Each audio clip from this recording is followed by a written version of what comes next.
गणपती बाप्पा मोरया. नमस्कार मंडळी. आपल्या महाराष्ट्राची बातच न्यारी.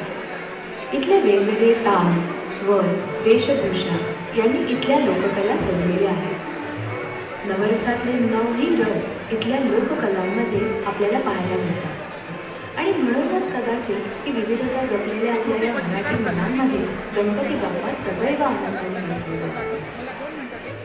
आज घरापासून आपल्या मराठी मातीपासून लांब असूनही इथे एकत्र जमल्यावर अगदी घरी असल्यासारखं वाटतंय ना. यात थोडी अजून मजा आणूयात. महाराष्ट्रातल्या कानाकोपऱ्यात एक छोटीशी सहल करून येऊयात. चला तर घेऊन येतोय महाराष्ट्राच्या लोकधारणेची एक झलक. सुरुवात करूयात अरबी समुद्राच्या किनारपट्टीवर आणि वाऱ्याच्या तालावर डोलणाऱ्या आपल्या लाडक्या कोळी बांधवांपासून.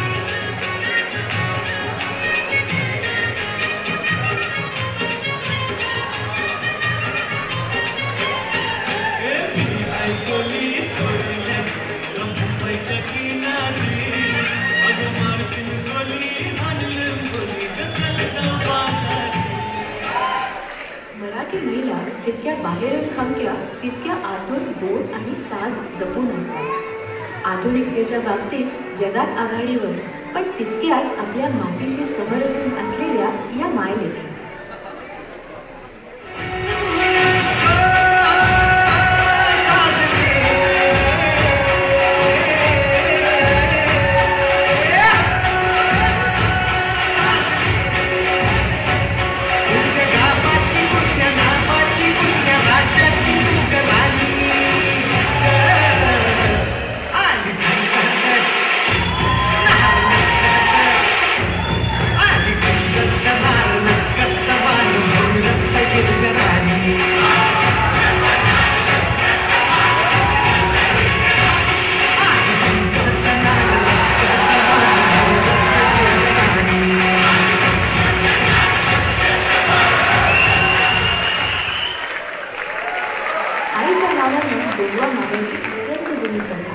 पण हीच हाक समाजाच्या भल्यासाठी देवीपर्यंत पोचवायला येते आपली जोगवी.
झाडा पाना फुलांशी समरसून त्यांची काळजी वाहणारे आणि निसर्गाच्या कुशीत वसणारे आपले आदिवासी बंधू भगिनी अत्यंत साधे पण आकर्षक अशा रूपात जेव्हा ते नृत्य करतात तेव्हा त्यांचा परिपूर्ण आनंद आपल्यापर्यंत नाही पोहोचला तरच नवल.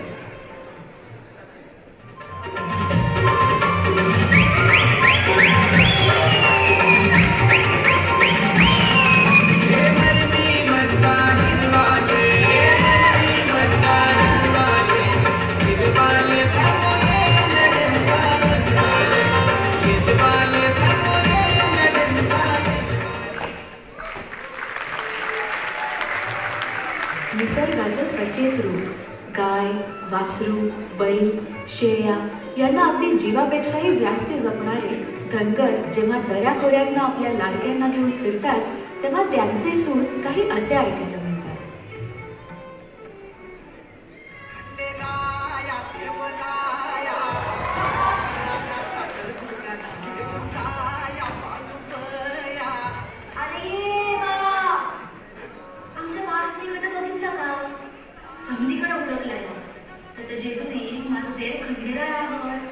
माझ्या देवास डोळे बघून बघायची लई इच्छा आहे.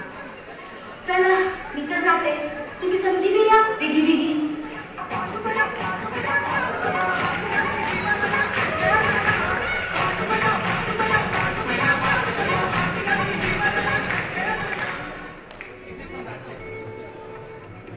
शेतातले कष्टकरी हात जेव्हा टाळ मृदुंगाचा गजर करतात, मैलोन मैल कळसाची आस लावून पायी निघतात, तेव्हा वारकऱ्यांच्या चेहऱ्यावरील तेज अवर्णनीय असते. माऊलीचा जयघोष मग असा ऐकू येतो.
अशा या विविधतेने नटलेल्या महाराष्ट्राचा सांभाळ करणाऱ्या, संस्कृती जोपासणाऱ्या, रयतेच्या रक्षण करत्या जेव्हा आनंदाने पिंगा घालतात तेव्हा वारा सुद्धा ओशाळतो.